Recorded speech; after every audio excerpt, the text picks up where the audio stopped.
अपने मनों को तैयार करें परमेश्वर का धन्यवाद करने के लिए, परमेश्वर की स्तुति करने के लिए, परमेश्वर की आराधना करने के लिए। परमेश्वर का वचन कहता है कि वो आत्मा है और अवश्य है कि उसके आराधक उसकी आराधना आत्मा और सच्चाई से करें। आज परमेश्वर के सामने अपने मनों को सही करते हुए, परमेश्वर जो आदर और महिमा के योग्य है, परमेश्वर जो सर्व सामर्थी है, सर्वशक्तिमान है, परमेश्वर जो चंगाई करने वाला है, परमेश्वर जो प्रदान करने वाला है, परमेश्वर जो शांति देने वाला है, परमेश्वर जो हर एक जरूरतों को पूरा करने वाला है, परमेश्वर जो आज हमारे जीवनों को ऊंचाइयों पे ले जाने वाला परमेश्वर। आज उस परमेश्वर का धन्यवाद करें, हर एक भलाइयों को याद करते हुए आज परमेश्वर की स्तुति और आराधना के लिए अपने मनों को, अपने शरीरों को, अपने जीवनों को, अपने विचारों को तैयार करते हुए परमेश्वर से कहे, परमेश्वर धन्यवाद कि आज मैं जीवित हूँ, जीवितों की भूमि पे तेरी स्तुति और आराधना करने के लिए आज मैं आजाद हूँ। धन्यवाद करें परमेश्वर का हर आशीषों के लिए, हर चंगाइयों के लिए। आज परमेश्वर का धन्यवाद करें हर एक भलाइयों के लिए जो आपने परमेश्वर के साथ अनुभव से महसूस की है। धन्यवाद करें। Thank you Jesus, thank you Lord, thank you Father God, thank you Jesus.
Yeshu नाम है पवित्र, पवित्र प्रभु। Thank you Jesus, thank you Lord.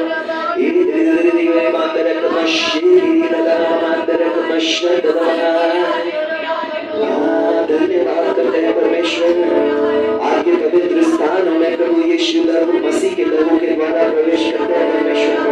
आज हम अपनी धार्मिकता के साथ नहीं परमेश्वर, आज यीशु मसीह की धार्मिकता के साथ प्रभु आपके सिंहासन के सामने आते हैं परमेश्वर।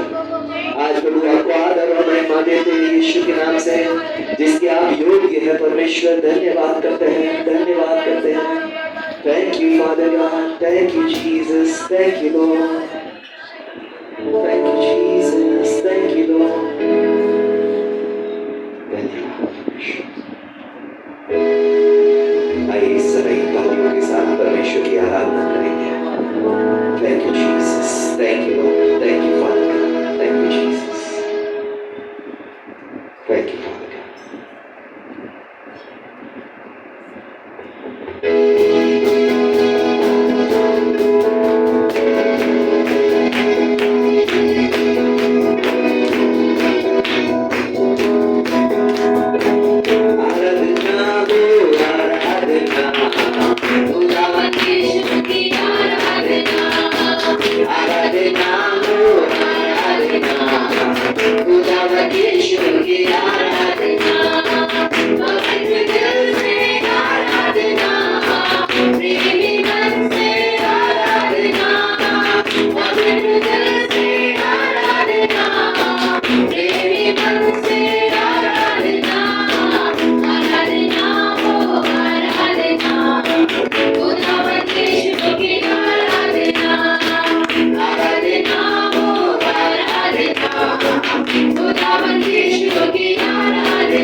खुदावन यीशु की आराधना, मेरी मसीहा की आराधना।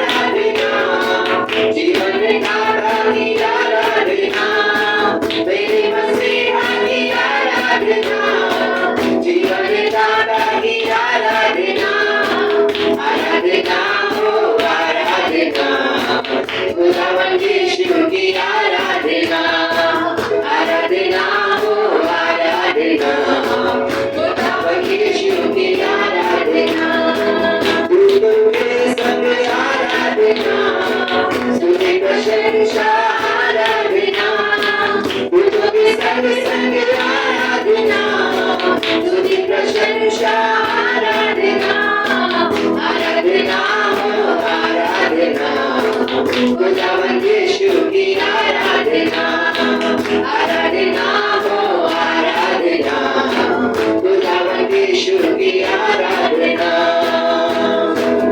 तेरी स्तुति प्रशंसा हो, तेरी हर पल महिमा हो, तेरी स्तुति प्रशंसा हो, तेरी हर पल महिमा हो, तेरी स्तुति प्रशंसा हो, तेरी हर पल महिमा हो, तेरी स्तुति प्रशंसा हो, तेरी हर पल महिमा हो। तू अवर्णित है, तू सुंदर है, तेरा पहला पहला प्यार है। तू अवर्णित है, तू सुंदर है, तेरा पहला पहला प्यार है। तेरी स्तुति प्रशंसा हो, तेरी हर पल महिमा हो, तेरी स्तुति प्रशंसा हो, तेरी हर पल महिमा हो। मेरी निराशाओं में मेरी आशा बना दो, मेरी खामोशियों को समझा तूने प्रभु। मेरी निराशाओं में मेरी आशा बना दो, मेरी खामोशियों को समझा तूने प्रभु। तू अवर्णित है, तू सुंदर है, मेरा पहला पहला प्यार है। तू अवर्णित है, तू सुंदर है, मेरा पहला पहला प्यार है। तेरी स्तुति प्रशंसा हो, तेरी हर पल महिमा हो, तेरी स्तुति प्रशंसा हो, तेरी हर पल महिमा हो। तेरी गहराइयों में बसता तू हे प्रभु, तेरी इच्छाओं को मैं पूरा करता चलूं। दिल की गहराइयों में बसता तू हे प्रभु, तेरी इच्छाओं को मैं पूरा करता चलूं। तू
शांतिदाता की आराधना, मुक्तिदाता की आराधना, शांतिदाता की आराधना, मुक्तिदाता की आराधना, आराधना को आराधना, खुदावन यीशु की आराधना, आराधना को आराधना, खुदावन यीशु की आराधना, गहराइयों में बसता तू ही प्रभु, मेरी इच्छाओं में पूरा करता चलूं, दिल की गहराइयों में बसता तू ही प्रभु, मेरी इच्छाओं में पूरा करता चलूं।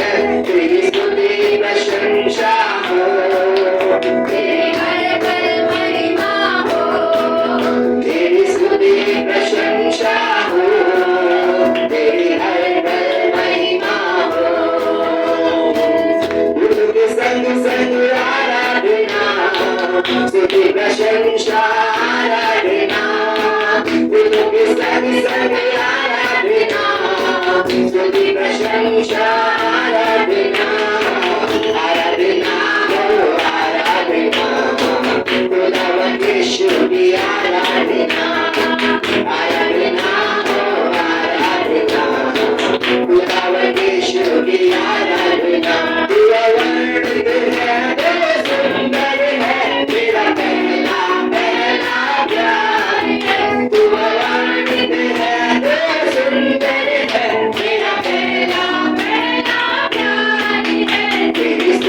प्रशंसा हो तेरी हर पल महिमा हो, तेरी स्तुति प्रशंसा हो तेरी हर पल महिमा हो, तेरी निराशाओं में मेरी आशा बना तू, मेरी खामोशियों को समझा तूने प्रभु, मेरी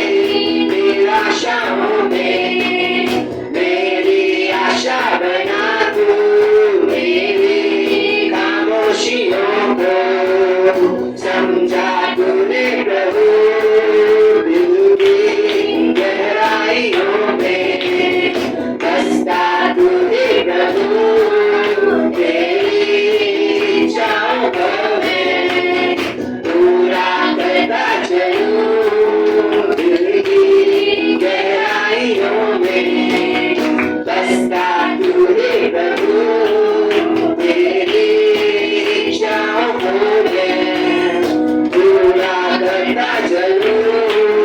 तू अनंत है, तू सुंदर है, पहला पहला प्यार, तू अनंत है, तू सुंदर है, मेरा पहला पहला प्यार, तेरी स्तुति प्रशंसा हो तेरी हर पल महिमा हो, तेरी स्तुति प्रशंसा हो तेरी हर पल महिमा हो। Thank you Jesus, thank you Lord, thank you Father God, thank you Jesus, thank you Father God, thank you Jesus, thank you Lord, thank you Jesus। धन्यवाद करते हैं परमेश्वर आपकी अद्भुत उपस्थिति के लिए प्रभु। आज हम में से हर एक के जीवनों, हर एक की परिस्थितियों, जहां हम खड़े हैं परमेश्वर, आज आप आइए और हमें छू कर प्रभु वहां से हमें बाहर निकालिए परमेश्वर। आज प्रभु जैसे पतरस ने कहा था परमेश्वर मैं डूब रहा हूं, और प्रभु आपने आकर उसको प्रभु फिर से पानी के ऊपर चढ़ाया, बोट में ले गए परमेश्वर। आज हमें भी प्रभु परिस्थितियों में जहां हम डूब रहे हैं वहां से प्रभु निकालिए परमेश्वर। आज प्रभु जहां भी हम हैं वहां आकर हमारे हाथों को थामिए परमेश्वर। हमें परिस्थितियों से, हमें हालातों से, हमें प्रभु हर एक पापों के ऊपर, हर एक प्रभु कमी घटियों के ऊपर, हर एक प्रभु आज बातों के ऊपर जयवंत कीजिए यीशु मसीह के नाम से। धन्यवाद करते हैं परमेश्वर, धन्यवाद करते हैं। Thank you Jesus.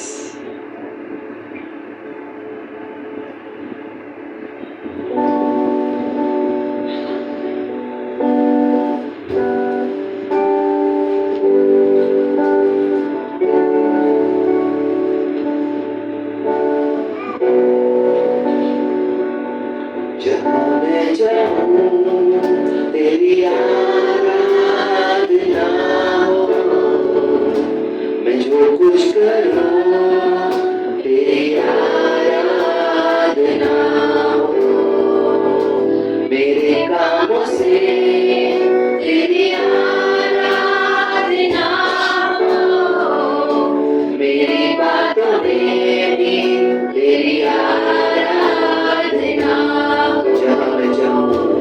जहाँ मैं जाऊं तेरी आराधना हो, मैं जो कुछ करूं तेरी आराधना हो, मेरे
यीशुआ तेरी आराधना हो,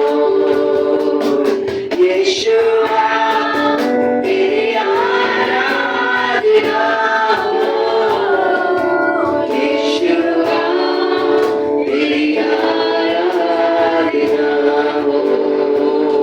निराशाओं में तेरे आनंद से भर जाऊं, मुसीबत में भी स्तुति का हथियार उठाऊं, हर युद्ध में तेरा नाम लेकर मैं गाऊं, जगत हूँ तेरी जय जयकार चिल्लाऊं। निराशाओं में तेरे आनंद से भर जाऊं, मुसीबत में भी स्तुति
प्यारी मैं तेरा मेरा, मुझको यकीन तू हाथ ना छोड़ेगा, मुझको यकीन तू हाथ ना छोड़ेगा। इस समय परमेश्वर के करीब आए, अपनी मुश्किलों में उसके पास आने का चुनाव कीजिए। वो आपके हाथ को छूटने वाला नहीं, बल्कि पकड़ कर रख कर आगे चलाने वाला परमेश्वर। जैसा हमने गाया कि मेरी मुश्किलों में साथ तू है खड़ा, आज वो आपकी मुश्किलों में आपके साथ खड़ा है। क्या आप अपनी मुश्किलों में उसके साथ खड़े होने का चुनाव करेंगे? क्या मुश्किलों में भी आज्ञा पालन करने का चुनाव करेंगे?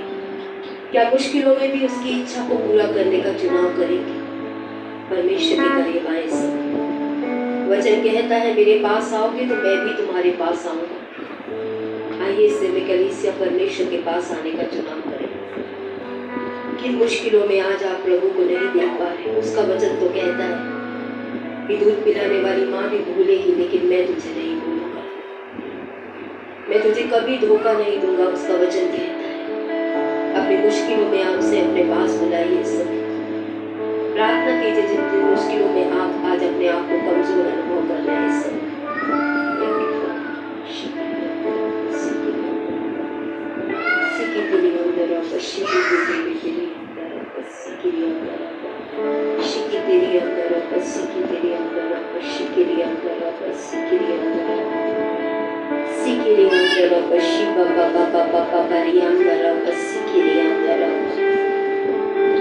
Thank you, Jesus. Thank you, Father. तेरे करीब में बढ़ता चलूं, तू ही जरिया है प्रभु, तेरे सिवा मैं कुछ ना चाहूं, तू ही है मेरी आरज़ू। आज हमें आपके करीब आने में मदद कीजिए प्यारे पिता। आप जो जरिया हमें दिखाते हैं उस जरिए को अपनाने में मदद कीजिए प्यारे पिता परमेश्वर। आज आपके वचन को प्रभु जी, आज आपकी आज्ञा को पिता परमेश्वर यीशु के नाम से अपनाने में मदद कीजिए मेरे पिता परमेश्वर। धन्यवाद के साथ प्रभु मैं अपने आप को कलीसिया को ऑनलाइन के माध्यम से जुड़े हुए हर एक जीवन को प्रभु आपके सम्मुख लेकर आते हूँ। आए पवित्र आत्मा, हम सभी पे अपना नियंत्रण लेकर परमेश्वर हमें आपकी इच्छा में बढ़ने में हमारी मदद और सहायता कीजिए। धन्यवाद के साथ ये प्रार्थना प्रभु यीशु मसीह के नाम से मांगते हैं, आमीन। आप सभी समय बैठ सकते हैं। ब्यूटी फैमिली सेंटर नई दिल्ली कलीसिया में आप सभी लोगों का स्वागत करते हैं। ऑनलाइन से जो जुड़े हैं, जो ऑफलाइन में जुड़े हैं, उन सभी का स्वागत है। आप अपने अपने स्थानों पर बैठ सकते हैं।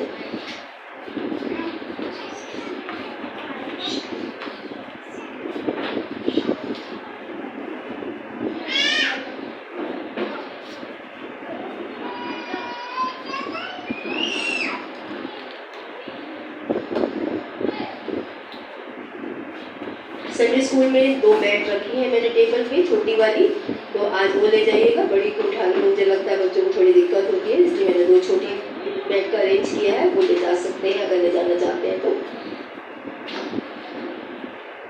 आइए इससे पहले परमेश्वर के वचन में हम आगे बढ़े। अपनी आंखों को बंद करेंगे, अपने सरों को झुकाएंगे परमेश्वर के आगे, ताकि परमेश्वर हमारी मदद करे परमेश्वर के वचन को सुनने में।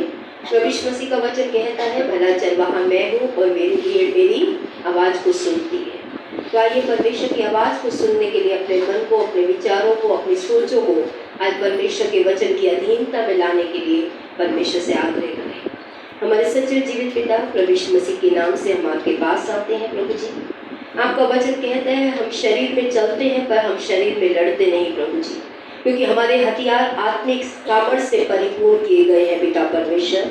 इसलिए आज मैं अपने लिए और कलीसिया के लिए, आपकी देह के लिए पिता परमेश्वर, जिसे आपने अपने बहुमूल्य लहू से खरीदा है पिता परमेश्वर, उसे आपके सम्मुख लाते हुए प्रभु आपसे मदद मांगते हूँ। पवित्र आत्मा आइए, हर एक वो ज्ञान, हर एक वो शिक्षा जो हमें परमेश्वर की पहचान से आज अलग ले जाते हैं पिता परमेश्वर, हमारे व्यवहारों में, हमारी सोचों में, हमारे समर्पणों में, हमारे शब्दों में पिता, आज हर एक उस शिक्षा को, हर एक उस भावना को यीशु मसीह के नाम से आज मैं अपने और कलीसिया के जीवन से नाश किए जाने की प्रार्थना मांगती हूँ पिता। हर एक भावना को आज यीशु मसीह की आज्ञाकारिता में आने के लिए पवित्र आत्मा कार्य कीजिए पिता परमेश्वर। जैसा आपने कहा प्रभु जी कि अच्छी भूमि में बोया गया वो है जो वचन को सुनकर उसको समझता है, उसके अनुसार कार्य करता है प्रभु जी। याकूब की पुस्तक में आपने खुद कहा प्रभु जी कि वचन के सुनने वाले नहीं बल्कि अपने आप को उस पर चलने वाला प्रमाणित करो पिता परमेश्वर, ताकि प्रभु का आपने कहा जो सुनकर नहीं चलता वो अपने आप को धोखा देता है पिता, लेकिन जो सुनकर उस पर ध्यान लगाता है, सुनकर भूलता नहीं है बल्कि वैसा ही चलता है, वो आशीष पाएगा पिता परमेश्वर। आज हम सभी को वचन सुनने में, कोई वचन को सुनकर ना भूलने में प्रभु जी, और वचन के अनुसार अपने शरीर को, अपने मन को, अपनी भावनाओं को, अपने समर्पणों को बदलने में पवित्र प्रभु जी मदद और सहायता कीजिए प्यारे पिता। मैं अपने आप को और कलीसिया को आपके लोगों की सुरक्षा में सौंपती। पवित्र आत्मा आइए, हर उस विचार पे नियंत्रण लीजिए जो हमें आपकी अगुवाई को ग्रहण करने से रोकता है पिता। धन्यवाद के साथ ये प्रार्थना यीशु मसीह के नाम से मांगते हैं, आमीन। एक बार फिर से आपका स्वागत करते हुए हम जो चीजें देख रहे हैं, जो हमारा प्रेयर पॉइंट है, उसी को हम सीख रहे हैं। पीछे बीते गए समय में हमने सीखा था परमेश्वर का वचन, जिसमें हमने देखा था यीशु मसीह ने आशीष का मार्ग अपने लोगों को सिखाया, क्योंकि वो चाहता है उसके लोग एक आशीषित जीवन को ग्रहण करें, एक ऐसे आशीषित जीवन को प्राप्त करें। और उस आशीषित जीवन की तरफ बढ़ने की एक सीढ़ी है, यानी कि एक, जैसे आप दरवाजे से नीचे आने के लिए अगर आपको बेसमेंट में आना है, इस गलीसिया में उतरना है, तो आपको सीढ़ी से धीरे धीरे नीचे की तरफ आना होगा। और अगर आपका घर ऊपर है तो आप पहली सीढ़ी पे, फिर दूसरी सीढ़ी पे, फिर तीसरी सीढ़ी पे, चौथी सीढ़ी पे चढ़ते हैं। ऐसे ही यीशु मसीह ने पहाड़ी उपदेश में, अगर परमेश्वर के लोग आशीषित होना चाहते हैं परमेश्वर की तरफ से, मैं आपको स्पष्ट कहूंगी, परमेश्वर के राज्य की आशीषों का अनुभव लेना चाहते हैं, क्योंकि यीशु ने राज्य खोया है, इस बात की समझ हमें दी, और राज्य को वापस लौटाने के लिए इस दुनिया में मनुष्य बनकर आया। अगर आप परमेश्वर के राज्य की आशीषों को प्राप्त करना चाहते हैं, मैं प्राप्त करना चाहती हूँ, तो उसकी भी सीढ़ी जो है वो पहाड़ी उपदेश से शुरू होती है, जिसमें हमने सबसे पहले देखा था, धन्य है जो मन के दीन है। ठीक है, नम्र नहीं, नम्र अभी आएगा। ठीक है, दीनता को नम्रता से मैच मत कीजिए, दोनों का अर्थ फर्क है।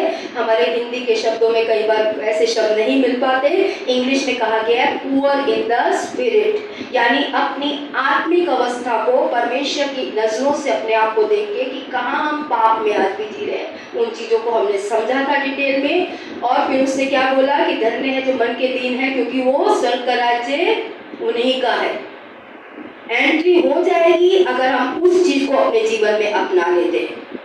अपनी आत्मिक अवस्था, अपने पाप में अवस्था को देख पाना, अपने पाप में अवस्था के लिए रोना, परमेश्वर से घमंड के साथ में ना आके बल्कि दीनता के साथ में कि उसने हम पर अनुग्रह किया है, उसने हम पे कृपा की है, तभी हम बचाए गए हैं। हमारी योग्यता ना पहले थी ना आज है। हमने बहुत डिटेल में पूरे महीने इस वचन को समझा। मैं बार बार निवेदन कर रही हूँ, किसी वजह से मिस कर देते हैं और वचन को अगर सीखना चाहते हैं, क्योंकि यीशु ने कहा मुझसे सीखो, और अगर हम वचन सिखाया जा रहा है फिर भी नहीं सीखना चाहते, तो मैं नहीं समझती कि हम एज ए पास्टर और ज्यादा कुछ आपके लिए कर सकते हैं। हम यही कर सकते हैं कि अगर आपको वचन की समझ नहीं है तो हम आपको समझाएं परमेश्वर के वचन के अनुसार। तो फिर हमने दूसरी बात को देखा जो हमने अप्रैल में प्रेयर शुरू करी, धन्य है जो शोक करते हैं। शोक को भी पास्टर जी ने बहुत अच्छे तरीके से समझाया आपको। आज जो हम बात करने जा रहे हैं और इसे खत्म करने जा रहे हैं, अगले महीने जो भी वचन होगा उसको हम समझेंगे, ताकि जो आप प्रार्थनाएं कर रहे हैं या जो कलीसिया के लिए हम प्रार्थना करके मांग रहे हैं परमेश्वर से, हमें पता होना चाहिए उसका मतलब क्या है। ठीक है, तो लेकिन जैसे मैंने बोला, आप पहली सीढ़ी पे नहीं चढ़ेंगे, आप दूसरी सीढ़ी पे नहीं चढ़ पाएंगे। दूसरी सीढ़ी से आप तीसरी सीढ़ी पे चढ़ेंगे। ये सीढ़ी है आशीष की तरफ बढ़ने की। अपनाने के लिए परमेश्वर से मदद मांगिए। मुझे भी परमेश्वर की मदद चाहिए, आपको भी चाहिए। तो आज जो हम समझने जा रहे हैं, सीखने जा रहे हैं कि मैं ये शौक अपने अंदर कैसे उत्पन्न करूं, मैं कैसे ईश्वरीय दुख को अपने अंदर विकसित कर सकता हूँ, यानी गॉडली सोरो मैं अपने अंदर कैसे ला सकता हूँ। तो हमने पीछे देखा था किस किस तरीके के शौक होते हैं। हमने स्वाभाविक शौक भी देखा था जो किसी के मर जाने का होता है, ठीक है। दूसरा हमने देखा था पाप में, यानी कि हमारे पास जो नहीं है, लालच से भरी हुई, या जो हम चीजों के लिए तरसते हैं, उन चीजों को लिए हम शौक करते रहते हैं। इसके पास ये है, उसके पास ये है, इसको वो मिलता है, उसको वो मिलता है। हम उन चीजों के लिए भी दुखी होते हैं जो हमारे अंदर दूसरों के लिए ईर्ष्या, दूसरों के लिए द्वेष, दूसरों के प्रति जलन, दूसरों के प्रति नामाफी, ऐसी चीजों को उत्पन्न करने वाला शौक होता है, जिसका अंत क्या होता है? मृत्यु होती है, बाइबल बोलती है। तीसरा शौक जो हमने देखा था आध्यात्मिक या आत्मिक शौक देखा था, जिसे पास्टर जी ने बहुत अच्छे तरीके से समझाया। मैं उसको नहीं टच करने जा रही हूँ, क्योंकि अगर मैं उसे छूने जाऊंगी तो आज का प्रचार लंबा हो जाएगा। फिर आप और मैं दोनों घड़ी की तरफ देखने लगेंगे और भाग भाग के हमें ग्रोथ रेट की तरफ बढ़ना पड़ेगा। तो वो सब समझने नहीं आया है तो पीछे जाके हमारे यूट्यूब पे है मैसेज, आपसे मैसेज वाला पार्ट सुन सकते हैं, अगर सचमुच में आशीषों की तरफ आगे बढ़ना चाहते हैं। नहीं तो आपका चुनाव है, परमेश्वर आपकी सहायता करे। तो हमने 3 शौक देख लिए थे। आध्यात्मिक शौक जो यीशु हमें यहाँ सिखा रहे हैं, वास्तव में वह उस चीज पर काबू पाने की एक पूंजी है जिसे हम कभी कभी आदतन पाप बोलते हैं। अगर आपके अंदर कई आदतें और मुझ में कई आदतें ऐसी हैं जिसे हम बार बार करते रहते हैं, आप माफी मांगते हैं, फिर आप उसी पाप में गिरते हैं, फिर उसी पाप को करते हैं, फिर माफी मांगते हैं, जैसे कि इस्राएलियों के अंदर भी था। हर बार परमेश्वर ने आशीष देता था, सब कुछ ठीक हो जाता था, वो वापस व्यभिचार में, वापस मूर्ति पूजा में, वापस गलत गलत बातों में चले जाते थे। परमेश्वर फिर उन पे कोई ना कोई मुश्किल समय ले आता था, फिर वो परमेश्वर के आगे आते थे, रोते थे, गिड़गिड़ाते थे, मन नहीं बदलते थे। परमेश्वर दया करता है हर बार जब हम उसके आगे रोते हैं। आपके बच्चे जब आपके आगे रोते हैं, हर एक माँ बाप शक्ति को रोक देता है, लेकिन इसका अर्थ ये नहीं है कि वो जो आप कर रहे हैं उससे खुश है। शक्ति रोक देना कभी भी माँ बाप के मन को उतना खुश नहीं करता, क्योंकि आप रो रहे हैं, आप गिड़गिड़ा रहे हैं, तो माँ बाप के पास कोई ऑप्शन नहीं है, परमेश्वर के पास भी कोई ऑप्शन नहीं होता, और परमेश्वर दया करके फिर से उन्हें आशीष दे देता है। लेकिन फिर वो उसी तरीके से, अगर आप भी अपने जीवन में ऐसे आदतन पापों से घिरे पड़े हैं और उस आदतन पापों पे जय प्राप्त करने की इच्छा रखते हैं, तो ये आत्मिक शौक बहुत आपकी सहायता करेगा। परमेश्वर कभी नहीं चाहता कि, यहाँ पे मैंने लिखा है कि आप ऐसे व्यक्ति होने से कैसे बाहर निकल सकते हैं जिसका विश्वास है कि वास्तव में 10, 20, 30 या 40 वर्षों से अधिक कुछ भी अगर आप में नहीं बदला है, तो ऐसा है कि आपको देखना पड़ेगा कि क्यों मेरे जीवन में अभी तक परिवर्तन नहीं है। मसीह में आने के बाद कई आदतों में आपने संघर्ष किया होगा। क्या परमेश्वर यही चाहता है कि आप और मैं इसी तरीके से जीवन को जीते रहें? यही संघर्ष, यही उतार चढ़ाव परमेश्वर नहीं चाहता। आप में से हर एक माता पिता अपने बच्चे की मुमकिन कोशिश करता है कि जिन क्षेत्रों में वो कमजोर है उससे वो बाहर निकले, और परमेश्वर भी यही चाहता है। तो आज हम समझने जा रहे हैं कि हम आदतन पाप हो या आत्मिक शौक को अगर उत्पन्न करने की इच्छा रखते हैं, परमेश्वर कभी किसी के साथ जबरदस्ती नहीं करता, जो परमेश्वर का बहुत सुंदर स्वभाव है। वो रास्ता दिखाता है और आपका मन देखता है कि क्या आप उसके बताए हुए वचन की तरफ अपने मन को लेकर आएंगे या नहीं। पिछले हफ्ते मैं किसी को सिखा रही थी कि यीशु ने क्या बोला। यीशु ने क्या बोला? 3.5 साल यीशु क्या बोलता था? हाँ, मन बदलो। क्या बोलता रहा? मन बदलो या मन फिराओ, जिसे हम कुछ भी कह सकते हैं, ठीक है। पश्चाताप करो कुछ लोग कहते हैं, कुछ मन बदलो कहते हैं, कुछ मन फिराओ कहते हैं। किस बात से मन फिराने को बोल रहे हैं? पापों से। पाप कैसे पता चलेगा? पता कैसे चलेगा मुझे मन फिराना है, और किस बात से मन फिराना है मुझे? तो अगर आपको अपने अंदर पापों से मन फिराना है, या यीशु कह रहा है पाप के लिए शोक करना है, तो सबसे पहले तो मुझे परमेश्वर का वचन पढ़ना पड़ेगा, क्योंकि वही तो मुझे बताएगा मुझे कहाँ से फिरने की आवश्यकता है।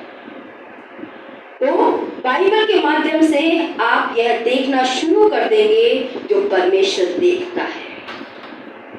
बाइबल परमेश्वर का वचन है, परमेश्वर की इच्छा है, परमेश्वर की चाहत है, परमेश्वर मनुष्य से क्या चाहता है वो सिर्फ बाइबल बताती है, कोई पास्टर नहीं बताता आपको। और अगर आप और मैं बाइबल नहीं पढ़ते तो आप कभी अपने जीवन के पापों को नहीं देख पाएंगे। और बाइबल पढ़ने वाले भी पाप में जीवन जीते हैं, वो अभी हम बात करेंगे उस विषय पे भी। तो सबसे पहली बात है, यहाँ पे लिखा है कैसे शोक करें और कैसे आराम पाएं, कैसे देखें कि कैसे शोक करें। तो सीधे यहाँ पर शोक मनाओ लिखा गया है कि शोक करो। तो एक उदाहरण यहाँ पे लिखा गया है कि एक बच्चा गेंद खेल रहा था और गेंद खेलते खेलते उसका गेंद एक जाके गमले पे लगा, अपनी माँ का गमला था और वो गमला टूट गया, एक तरफ से उसमें दरार पड़ गई। तो उसने क्या किया, गमले को घुमाकर दरार दीवार की तरफ कर दी ताकि उसे दरार माँ को ना दिखे। टूट गया, उसमें दरार पड़ गई, लेकिन माँ देखेगी, पक्की बात है आप भी होगे तो अच्छे से पिटोगे या डांटोगे, बोलोगे, पूछोगे किसने तोड़ा। तो उसने माँ को वो दरार ना दिखे इसलिए उस गमले को क्या कर दिया, मोड़ के दरार वाली साइड को दीवार की तरफ कर दिया ताकि माँ को दरार यानी कि ब्रेक जो हुआ है उसमें जो क्रैक आया है वो ना दिखाई दे। इसी तरीके से कहते हैं जो बातें दिखती नहीं है वो बातें चुभती नहीं है। जो बातें दिखती नहीं है वो बातें आपको चुभती नहीं है। और अगर आपने अभी तक बाइबल पढ़कर अपने आप को देखना शुरू किया ही नहीं है, बाइबल जो कहती है मैं वहां उसके अनुसार कहाँ खड़ा हूँ, अगर वो अभी तक आप देख ही नहीं पाए तो आप और मैं शोक तो कभी कर ही नहीं पाएंगे। ठीक है, परमेश्वर का वचन कहता है 6 दिन काम कर, 7वें दिन विश्राम कर, घर में सोता रहे, ये बोलता है परमेश्वर का वचन। जाके यशाया 58 पढ़िएगा, वहां पे लिखा है यहोवा के पवित्र दिन को मानना, ठीक है, उस दिन अपनी इच्छा पूरी मत करना। मेरी इच्छा तो है कि मैं 10:30 बजे आऊं, मेरी इच्छा तो है कि मैं लेट आऊं, लेकिन वहां तो बाइबल बोलती है अपनी इच्छा पूरी मत करना, अपने आप को खुश मत करना, परमेश्वर को खुश करना। क्या हम सही मायने में सबत का आदर जैसा परमेश्वर कहता है वैसा करते हैं, या जैसा हमें सही लगता है हम वैसा करते हैं? सबत का आदर जैसा परमेश्वर, मुझे बहुत डर लगता है, पुराने नियम में पता क्या लिखा था, जो सबत का अनादर करे उसे इतने पत्थर मारोगी वो मर जाए। नया प्रभु की बचा लिया कि आज वो आज्ञा नहीं है। ग्रेस में जितने हम बिगड़े हैं ना, अच्छा है सख्ती रहे, मुझे लगता है। आज मैं सुबह ही सोच रही थी कि पहले के माँ बाप कितने सख्त होते थे, हमने उन सख्तियों का सामना किया। आज के माँ बाप कितनी फ्रीडम देते हैं अपने बच्चों को, लेकिन बच्चे उतने ही बिगड़े हैं। तो सख्ती अच्छी थी, कम से कम सुधरे तो थे।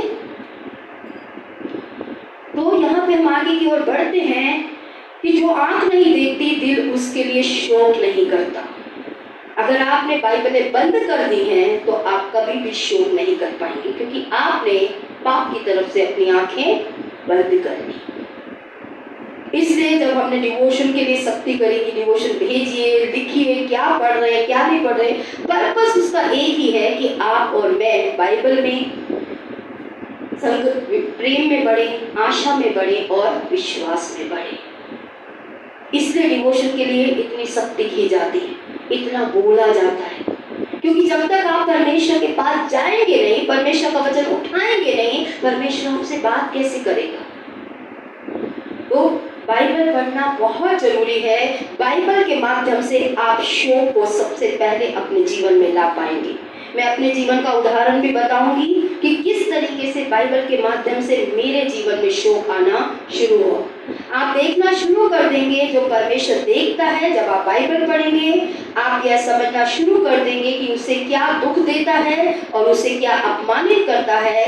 बाइबल पढ़ने से आपकी आंखें पापों के प्रति खुल जाएंगी, जिन्हें आप अन्यथा नहीं देख पाते, जो शायद आपके जीवन में लंबे समय से छिपे हुए हैं। बाइबल इससे भरी हुई है। ठीक है, तो यहाँ पे मैंने क्या कहा आपसे कि जब आप बाइबल पढ़ते हैं तब आप देखना शुरू करते हैं। आप कहेंगे कैसे साबित करेंगे? तो भजन संहिता 19:8 में लिखा है, यहोवा के उपदेश सिद्ध है, हृदय को आनंदित कर देते हैं। यहोवा की आज्ञा निर्मल है, वे आंखों को ज्योति देती है। आपको परमेश्वर की रोशनी मिलनी शुरू होती है, परमेश्वर की आंखें मिलनी शुरू होती है जब आप बाइबल पढ़ना शुरू करते हैं। अगर आप बाइबल नहीं पढ़ते हैं, दूसरों से ही सुनते हैं, तो आप बहुत ज्यादा आत्मिक शोक की ओर तरफ आगे नहीं बढ़ पाएंगे। और दूसरे शब्दों में है कि प्रभु की आज्ञाएं शुद्ध हैं और वे आंखों को प्रकाशित करती हैं, वे आपको देखने में मदद करती हैं। परमेश्वर का वचन मात्र एक ऐसा साधन है जिससे आप परमेश्वर क्या चाहता है वो देखना शुरू करते हैं, परमेश्वर को क्या अच्छा लगता है वो समझना शुरू करते हैं, परमेश्वर को क्या नाराज करता है वो समझना शुरू करते हैं, परमेश्वर किन बातों से खुश होता है वो समझना शुरू करते हैं। और अगर आपने बाइबल पढ़ना बंद कर दिया है या नहीं पढ़ते हैं तो आप कभी भी आत्मिक शोक की तरफ आगे नहीं बढ़ पाएंगे। इसलिए बाइबल पढ़ना बहुत जरूरी है। कई लोग मैं जब डिवोशन, कृपया क्रिटिसिज्म के रूप में, आलोचना के रूप में मत लीजिएगा, ठीक है, पॉजिटिव होके इस बात को समझिएगा। कई लोग आधे घंटे का डिवोशन भेजते हैं, उसमें 7 चैप्टर पढ़े। आपने देखा होगा कुछ लोग खाते हैं ना, जल्दी जल्दी खा जाते हैं। और अगर आप साइंस में स्टडी करेंगे ना, जानिए ऐसे लोगों को वो खाना लगता नहीं है। खाने को बोला जाता है कम से कम कितनी बार बाइट करो? किसी को नॉलेज है? हाँ ना बासु जी, 32 बार, 32 टाइम्स आपके मुंह में खाना जाने के बाद ऐसे कर करके उसे इतना चबाना है कि जब वो आपके शरीर में जाए तो वो हजम आपके शरीर को लगे। हम सर खाते चले जाते हैं, चबाए भी ना खाए चले, और वचन भी हम ऐसे ही अपने शरीर के अंदर लेते हैं। इतना वचन पढ़ने के बाद जीवन परिवर्तन क्यों नहीं होता? अगर हम इतना वचन पढ़ रहे हैं तो जीवन में हो क्या रहा है? फिर आपकी आत्मिक जीवन हेल्दी क्यों नहीं है? कभी आपने सोचने की कोशिश की कि मेरा आत्मिक जीवन इतना वचन पढ़ने के बाद भी इतना कमजोर क्यों है? तो जब आप बाइबल पढ़ते हैं तो कुछ बातें, 5 बातें ध्यान दीजिए जब आप बाइबल पढ़ते हैं। सबसे पहली बात, बेटे लगाते जाना, जब आप बाइबल पढ़ते हैं तो सबसे पहला सवाल आपको पूछना है कि यह मुझे परमेश्वर के बारे में क्या बता रहा है। आज जो मैंने पढ़ा, क्या वो मुझे कुछ परमेश्वर के बारे में बता रहा है? वचन, पहला सवाल। लिखना चाहें लिख लीजिए, अभी लिखने को कुछ नहीं है, घर जाके वीडियो चलाइएगा, ये पॉइंट्स लिख लीजिएगा अगर आपको लगता है आपके जीवन में ये आपकी मदद करेगी। दूसरा, पहली बात क्या बोली? परमेश्वर के बारे में मुझे ये वचन क्या बताता है। आपने बहुत बार सुने होंगे, सुनने से परिवर्तन नहीं आता, अभ्यास करने से परिवर्तन आता है। सुनते हैं बहुत कुछ है, जब तक इंप्लीमेंट नहीं करेंगे किसी ज्ञान का कोई फायदा नहीं है। पीछे मैं सुन रही थी कि मसीह लोगों को ज्ञान की बड़ी भूख है, पर आप जानते हैं कितना ज्ञान पाएंगे उतनी जवाबदेही परमेश्वर आपसे मांगेगा। ज्ञान के भूखे मत बनिए। ज्ञान जवाबदेही लेकर आता है कि जब तुझे पता है फिर तूने क्यों नहीं किया। जब तक आपको कुछ नहीं पता ना, आप परमेश्वर से कह सकते हैं परमेश्वर मुझे तो पता नहीं थी, लेकिन जब आपको बता दिया जाता है और फिर आप कोई काम नहीं करते तो आपको जवाबदेही परमेश्वर के आगे ज्यादा होती चली जाती है। ज्ञान के भूखे बनना अच्छी बात है, लेकिन ज्ञान का अभ्यास ना करना परमेश्वर के आगे आपको दोषी ठहरा देता है। इसलिए पहला सवाल जब आप बाइबल पढ़ते हैं तो अपने आप से पूछिए, ये मुझे परमेश्वर के बारे में क्या बता रहा है। दूसरा, क्या ये मुझे अपने बारे में कुछ बता रहा है? क्या ये मुझे मेरे बारे में कुछ बता रहा है? परमेश्वर का वचन जो मैं आपको अभी प्रैक्टिकल अपनी लाइफ से बताऊंगी, अभी तो मैं सिर्फ सवाल आपके आगे रख रही हूँ। तीसरी, क्या कोई ऐसा पाप है जिससे मुझे बचना चाहिए? बाइबल बता रही है। तीसरा सवाल, चौथा सवाल, क्या ये वायदा है जिस पे परमेश्वर चाह रहा है मैं अपने जीवन में विश्वास करूं? कोई प्रॉमिस है जो परमेश्वर आज मुझे दे रहा है? और लास्ट पॉइंट है, क्या यह कोई आदेश है जिसका परमेश्वर चाहता है मैं पालन करूं? पहली बात, ये मुझे परमेश्वर के बारे में क्या बताता है जो मैंने आज बाइबल पढ़ी। आप में से कितने लोग बाइबल पढ़ के आए हैं? क्या बताया बाइबल में परमेश्वर ने आपको मेरे बारे में? सोचा आपने सुबह बैठ के, या सिर्फ पढ़ लिया, पढ़ना का हो गया? आपके बारे में क्या बोला जब आपने बाइबल पढ़ी थी? क्या कोई बात था जिसके विषय में परमेश्वर आपको बता रहा था? क्या कोई वायदा था जो परमेश्वर ने आज सुबह जब आपने बाइबल पढ़ी आपसे परमेश्वर कर रहा था? क्या कोई आदेश था जो परमेश्वर आपको दे रहा था जिसका पालन आपको और मुझे करना चाहिए था? अगर ये 5 सवाल आपने नहीं सोचा जो पढ़े, आपने बाइबल ना के बराबर पढ़ी, कुछ फायदा नहीं होगा इसे बाइबल पढ़ने से। सालों साल पढ़ते रहिए, आपकी और मेरी आत्मिक अवस्था यही की यही खड़ी रहेगी। तो अब मैं अपने जीवन के एग्जाम्पल आपके सामने रखने जा रही हूँ। जब मैंने बाइबल पढ़ी, अभी पीछे शायद से सब भूमि पढ़ रहे थे, जब भी यूहन्ना आता है मुझे अपना पहली डिसाइपलिंग याद आती है। जब भी कोई यूहन्ना पढ़ता है मुझे वो पहला दिन याद आता है जब सिस्टर डेजी ने बैठकर मुझे यूहन्ना अध्याय 1, 2, 3 पढ़ाया था और उसमें पहला सवाल किया था, यीशु को अपनी ओर आते देखकर यूहन्ना ने क्या कहा? देखो परमेश्वर का मेमना जो जगत के पाप उठा के ले जाता है। ये पहला वचन था जो परमेश्वर ने मुझसे बात की थी, मेरी पहली डिसाइपलिंग में, कि क्या कोई ऐसा भी है जो जगत के पाप उठाने के लिए इस दुनिया में आया। फिर मेरा यूहन्ना हो गया, जल्दी जल्दी पढ़ती, वेली थी, यानी कि खाली समय बहुत था, बहुत बाइबल पढ़ी, बहुत प्रभु के साथ संगति में समय बिताया। और उसके बाद जब मैंने मत्ती में पढ़ा और यीशु मसीह की प्रार्थना सुनी जिसमें उसने कहा, जिस प्रकार हम अपने अपराधियों को क्षमा किया है वैसे ही प्रभु तू मेरे अपराधों को क्षमा कर दे। और मैंने बोला, मैंने तो पापा को भी क्षमा नहीं किया, मैंने तो मम्मी को भी क्षमा नहीं किया। मम्मी ने तो खैर इतनी, माँ तो पैसे लाड प्यार वाली होती है, मेरी मम्मी ने इतना कुछ मेरे साथ गलत नहीं किया।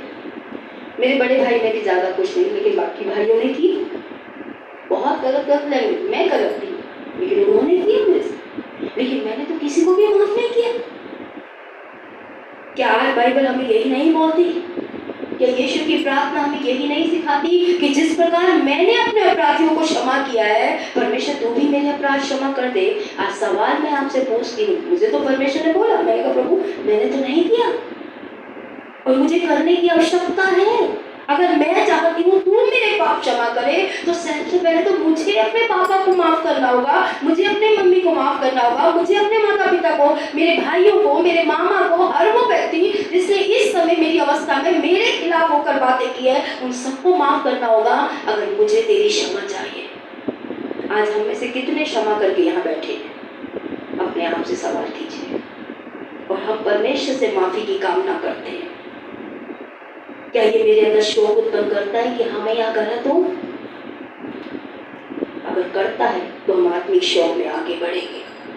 और अगर हम बिना माफ किए भी चलता है, सब चलता है, भाई ये दुनिया है, तो आप दुनिया की तरह ही चलते रहिए, परमेश्वर की तरह आप नहीं चल पाएंगे, परमेश्वर की तरफ भी आप नहीं चल पाएंगे, क्योंकि परमेश्वर का वचन। फिर उसके बाद मैंने मत्ती 5:27 पे पढ़ा, तुम सुन चुके हो कि कहा गया था व्यभिचार ना करना, परंतु मैं तुमसे कहता हूँ कि जो कोई स्त्री पर कुदृष्टि डाले वो अपने मन में व्यभिचार कर चुका। मुझे तो लगता था जब कोई आदमी किसी औरत के साथ गलत करता है तभी व्यभिचार होता है, लेकिन यहाँ तो मन में कह रहा कि अगर तुमने मन में सोच लिया तो पाप कर चुकी। और मैंने कहा परमेश्वर मैंने तो कितनी बार ये पाप कर दिया होगा, मैं तो व्यभिचार नहीं हो गई। और मैंने अपने आप को क्षमा मांगी हर उस क्षण के लिए जब मैंने किसी के लिए गलत भावनाएं अपने अंदर रखी। इसी जब मेरी शादी का समय नजदीक आया, पास्टर पीटर से पहले जिस व्यक्ति के साथ मेरी शादी की बात चली वो भी पास्टर था, मैंने उसे एक ही बात स्पष्ट कही कि आप या तो हाँ बोल दीजिए या ना बोल दीजिए, क्योंकि मैं अपने पति के खिलाफ पाप नहीं करना चाहती जिसे मैंने अभी तक नहीं देखा। किसी के लिए गलत भावना रखना भी परमेश्वर का वचन कहता है पाप है। अगर आप बेटियां हैं और और किसी भी मेल के बारे में आप गलत सोच रहे हो, किसी भी लड़के के बारे में, परमेश्वर का वचन कहता है आप मन में पाप कर चुके। आप उसके साथ शारीरिक संबंध अगर मन में सोच लिया तो आप शरीर में बाद में करेंगे, मन में आप परमेश्वर के आगे आप व्यभिचार कर चुके हैं। क्या ये मेरे अंदर आत्मिक शोक को उत्पन्न करता है? क्या मेरे मन में दुख लेकर आता है कि हाँ परमेश्वर, मैं तो इस जगह भी पापी, मैं तो इस जगह भी कई गलत काम किए हैं परमेश्वर। तीसरी बात जो मैंने परमेश्वर के वचन में आके समझी, बहुत सी बातें से समझी, 34 वचन में, मैं तुमसे कहता हूँ कभी शपथ ना खाना न स्वर्ग की, क्योंकि वह परमेश्वर का सिंहासन है, परंतु अब आप तुम्हारी बात हाँ की हाँ और नहीं की नहीं हो, क्योंकि जो कुछ उससे अधिक है वह बुराई से होता है। यहाँ परमेश्वर का वचन मुझे बोल रहा है, या तो तू कोई भी बात हो हाँ बोल या ना बोल। हाँ हाँ करके मन में ना कहना ये पाप है। कसम खाने की जरूरत नहीं है। पहले हम प्रभु में नहीं थे, बहुत कसमें खाते थे, माँ की कसम, बाप की कसम, भगवान की कसम, इसकी कसम ना उसकी कसम, बहुत दिखाई।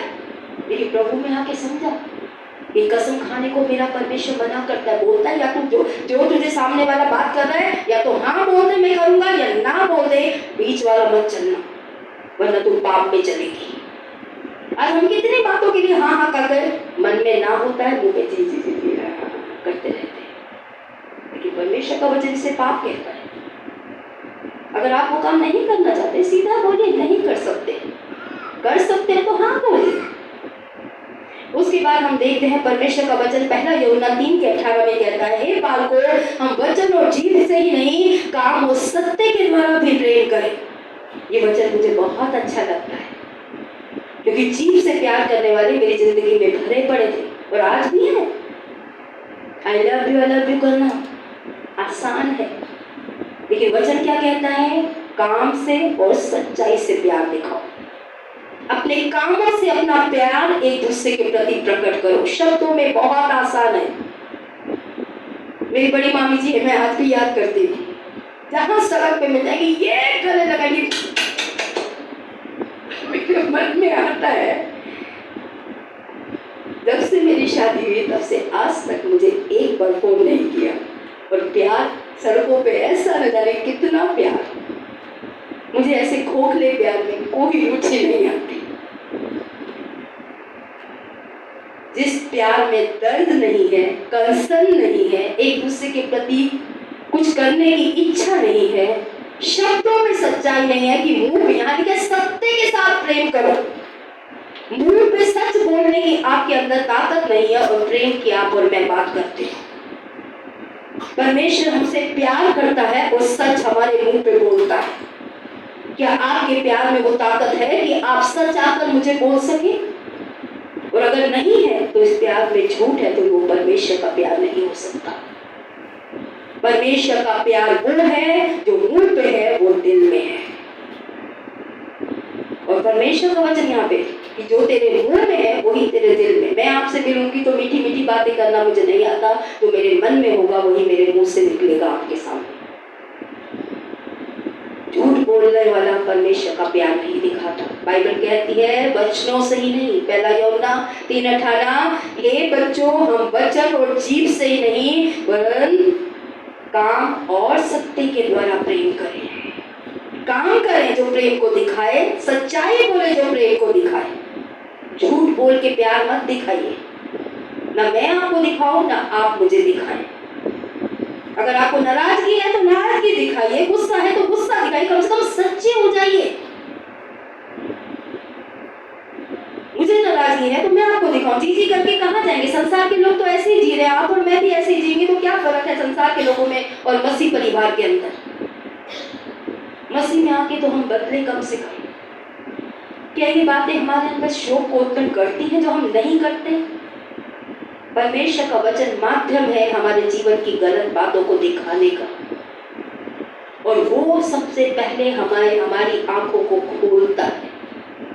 और अगर अभी तक आपकी आंखें नहीं खुली हैं तो परमेश्वर से सहायता मांगिए कि परमेश्वर मेरी आंखें जब मैं तेरा वचन पढ़ता हूँ खोल, ताकि मैं तेरी व्यवस्था की जाए। दाऊद ने एक बहुत सुंदर बात बोली, मुझे बहुत अच्छी लगती है। मैं हर दिन अपनी प्रार्थना में उसे कहती हूँ, परमेश्वर मेरी आंखों को खोल दे कि मैं तेरी व्यवस्था की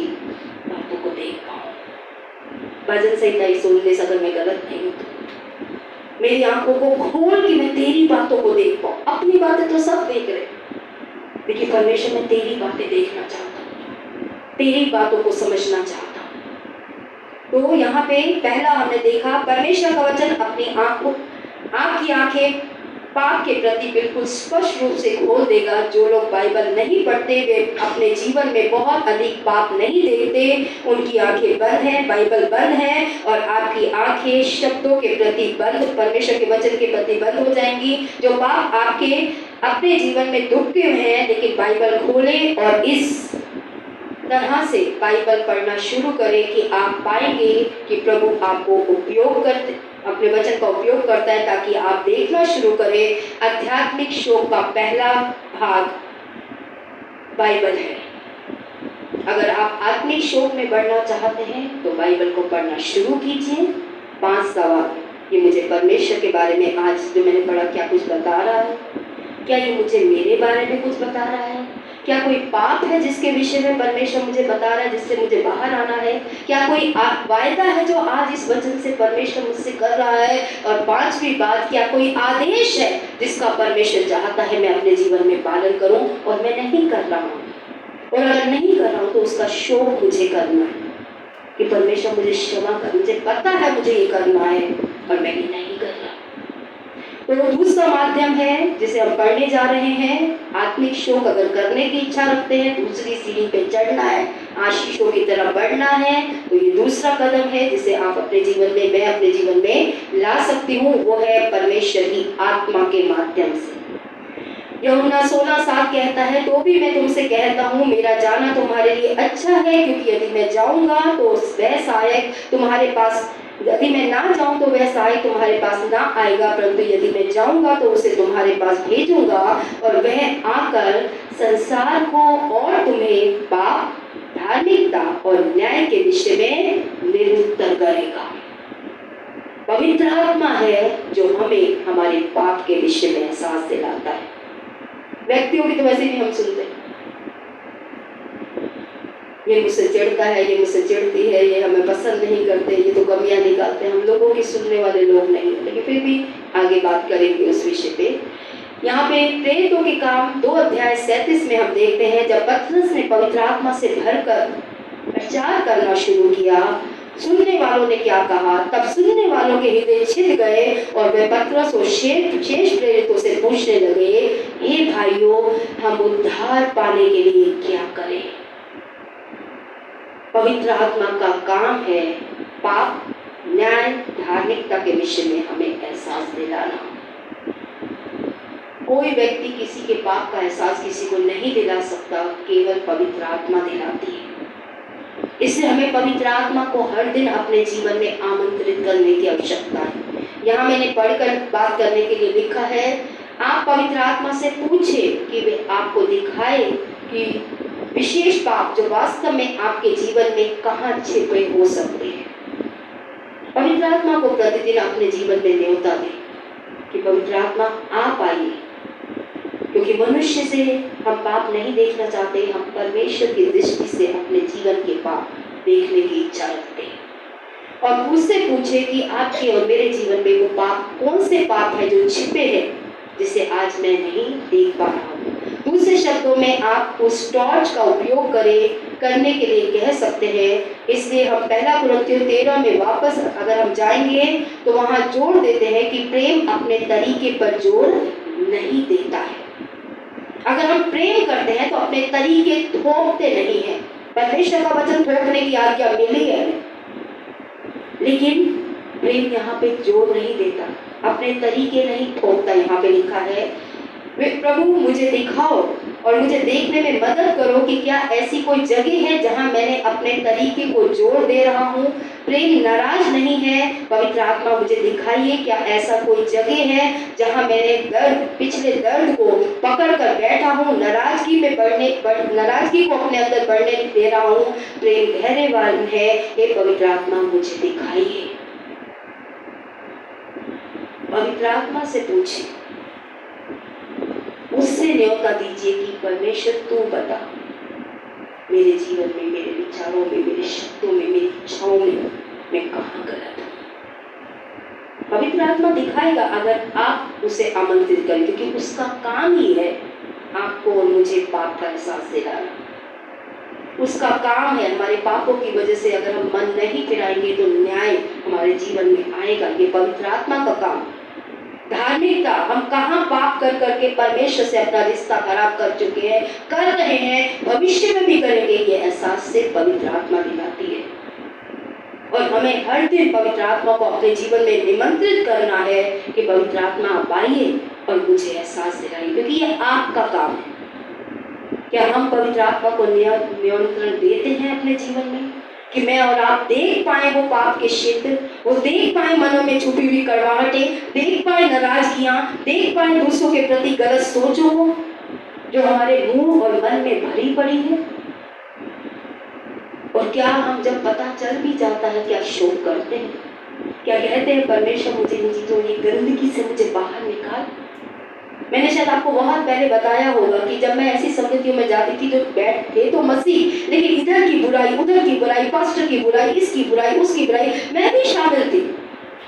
लेकिन जब मैं वापस आती थी और परमेश्वर के पास बैठती थी, परमेश्वर कहता था आ गई गंदी होगी, और कितना मैला करेगी ऐसी संगति में अपने आप। और मुझे अपने आप से घृणा होती थी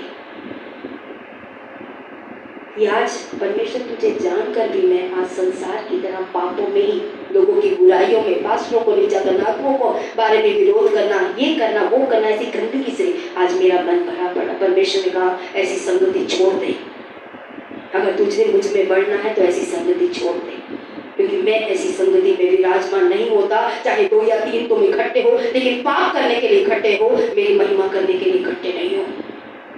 हम मत कहें कि परमेश्वर 2 या 4 इकट्ठे हैं, वो हमारे बीच में है, घंटा बुराई करते हैं 10 मिनट की प्रार्थना में, क्या परमेश्वर आपकी प्रार्थना सुनेगा और क्या परमेश्वर मेरी प्रार्थना सुनेगा? कितने घंटे बुराइयां की हमने, या पड़ोसियों की, रिश्तेदारों की, माता पिता की, इधर की उधर की, और 10 मिनट सोचते हैं 5 मिनट प्रार्थना कर ली और प्रभु सुन लेगा। प्रभु नहीं सुनता ऐसी प्रार्थना है। छोड़िए ऐसी संगतियों को। बाइबल का परमेश्वर खुद कहता है ऐसे व्यक्ति की संगति छोड़ दे, उसको शर्मिंदा होने दे ताकि वो भी फिरे, और छोड़े ऐसी गलत बातों को। और अगर ऐसी संगति करते रहेंगे तो आप भी उसके साथ न्याय में खड़े हो जाएंगे। ये बाइबल का परमेश्वर बोलता है। क्या हम ऐसी संगतियों के लिए शोक करते हैं? संगतियों में क्या है? क्या आत्मिक उन्नति है आपकी संगतियों में? जिसके साथ भी जाते क्या उसको उठाने का काम करते हैं या दूसरों को गिरा गिरा के आ जाते हैं? सोचिए कैसी संगति करते हैं। आत्मिक उन्नति में आत्मिक शोक को अपने अंदर लेकर आए, और पवित्र आत्मा है जो इसका एहसास। मुझे किसी मनुष्य ने नहीं बोला कि तुम वहां जाके गंदी हो रही है, मुझे परमेश्वर की आत्मा ने बोला। क्या हम आत्मा की आवाज सुनना चाहते हैं? जानते हैं परमेश्वर आत्मा है, पर क्या उस आत्मा की आवाज सुनेंगे? क्या उस आत्मा को शोकित करते रहेंगे? बाइबल का परमेश्वर कहता है आत्मा को शोकित मत करो। परमेश्वर बहुत डिसेंट है, मुझे बहुत अच्छा लगता है। वो 1-2 बार के बाद बात नहीं करता। अगर आप उसकी सुनना नहीं चाहते तो वो आपसे बोलना नहीं चाहता। वो खुद कहता है किसी भी विवादी को 2-3 बार समझा और फिर छोड़ दे। और यही हमें करने की परमेश्वर का आत्मा करता है। आप कहें जहाँ पहले होता था अब नहीं होता, क्योंकि आपने सुनना नहीं चाहा, मैंने सुनना नहीं चाहा, और परमेश्वर ने छोड़ दिया। बाइबल का परमेश्वर रोमियो 1 अध्याय में बोलता है जब उन्होंने परमेश्वर की नहीं मानना चाहिए, परमेश्वर ने भी उन्हें छोड़ दिया कि वो करें अपने मन की। परमेश्वर सदा वाद विवाद नहीं करता रहता कलीसिया। परमेश्वर की आत्मा की आवाज को सुनिए अगर आप आत्मिक शोक में बढ़ना चाहते हैं। लास्ट पॉइंट हम देखते हैं, उससे पहले कुछ वचन हम पढ़ लेते हैं। भजन संहिता 139 का 1 वचन कहता है, यहोवा तूने मुझे जांच लिया, तूने मेरा उठना बैठना जानता है, और मेरे विचारों को तू दूर से ही समझ लेता है। मेरे चलने और लेटने को तू भली भांति छानबीन करता है, और मेरी पूरी चाल चलन का भेद तू जानता है। क्यों परमेश्वर की आत्मा हमें दिला? क्योंकि सिर्फ वो परमेश्वर है जो हमारा सब कुछ जानता है। एक पास्टर होने के नाते आप मेरा सब कुछ नहीं जानते, मैं आपका सब कुछ नहीं जानते, लेकिन परमेश्वर की आत्मा या भजनकार कहता है तू मेरा उठना बैठना लेटना चलना फिरना बोलना सब कुछ तू जानता है, इसे तू मुझे जांच। परमेश्वर को आमंत्रित कीजिए कि वो पवित्र आत्मा आपको बुला, आप बताएं किस क्षेत्र में आप और मैं गलत है, कहाँ हमें परमेश्वर की इच्छा के अनुसार आज शो करना है। लास्ट पॉइंट हम देखने जा रहे हैं, परमेश्वर के लोगों के माध्यम से परमेश्वर आत्मिक शोक में हमें बढ़ाता है। यिर्मयाह 33 अध्याय कहता है, यदि तू धर्मी और दुष्ट, मैंने तुझे इस्राएल के ऊपर एक पहलुआ करके नियुक्त किया है, यदि तू दुष्ट को देखे बात करते हुए और तू जाके उसे ना बोले तो वो दुष्ट तो मरेगा, लेकिन जवाब मैं तेरे से भी लूंगा। और दुष्ट को अगर तू ना बोले और वो ना सुने तो परमेश्वर कह रहा है कि वो तो अपने पाप में मरेगा, लेकिन जवाब मैं तुझसे नहीं लूंगा। We are brothers keeper. Cain से क्या बोला, क्या मैं अपने भाई का रखवाला हूं? लेकिन आज मैं आपसे बोलूं, हम सभी एक दूसरे के रखवाले हैं।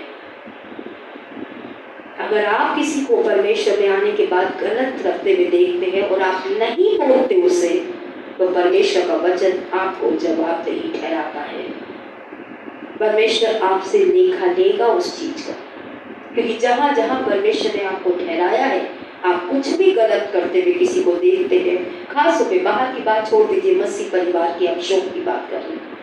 जब आप किसी को गलत करते हुए देखते हैं तो क्या आप जाकर प्यार से उसे समझाते हैं, बोलते हैं? अपनी राय नहीं थोपनी।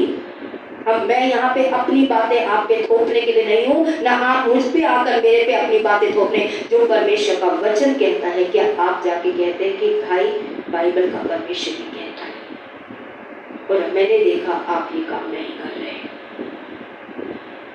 अगर मेरी पत्नी होने के नाते आप देखते हो मैं पास्टर की अधीनता में नहीं चल रही, तो आप आके मुझसे कह सकते हैं कि पास्टर जी बाइबल का परमेश्वर कहता है, हमने देखा, लेकिन आप तो अपने पति की अधीनता में नहीं चल रहे। अगर हम सही में दूसरों में आत्मिक शोक में बढ़ाना चाहते हैं तो हमें करेक्शन को स्वीकार करना सीखना होगा। खास तौर पे अगर वो व्यक्ति परमेश्वर का वचन लेकर आपके पास आता है, तो परमेश्वर के वचन से आपसे बात कर रहा है। तो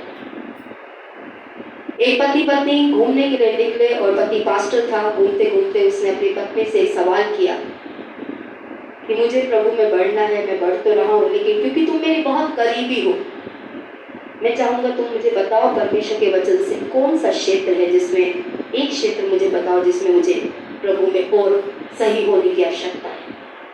पत्नी ने बोला क्या मैं 2 बता सकती हूँ? ठीक है, तो पति ने बोला नहीं अभी 2 मत बताओ, सिर्फ 1 ही बता दो। ठीक है, एक क्षेत्र।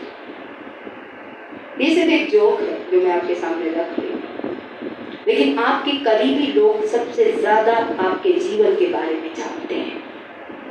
एक पत्नी अपने पति के बारे में सबसे ज्यादा अच्छा जानती है, और एक पति भी अपनी पत्नी के बारे में सबसे ज्यादा अच्छा जानता है। माँ बाप बच्चे के बारे में सबसे ज्यादा अच्छी तरीके से जानते हैं, और बच्चे भी माँ बाप के बारे में सबसे अच्छे तरीके से जानते हैं। एक पास्टर अपने कलीसिया के बारे में सबसे अच्छा जानता है, और एक मेंबर भी अपने पास्टर के बारे में सबसे अच्छे तरीके से जानता है, अगर वो पर्सनली उसके साथ रिलेशनशिप रखता है तो। क्योंकि इन सब में करीबी रिश्ते हैं।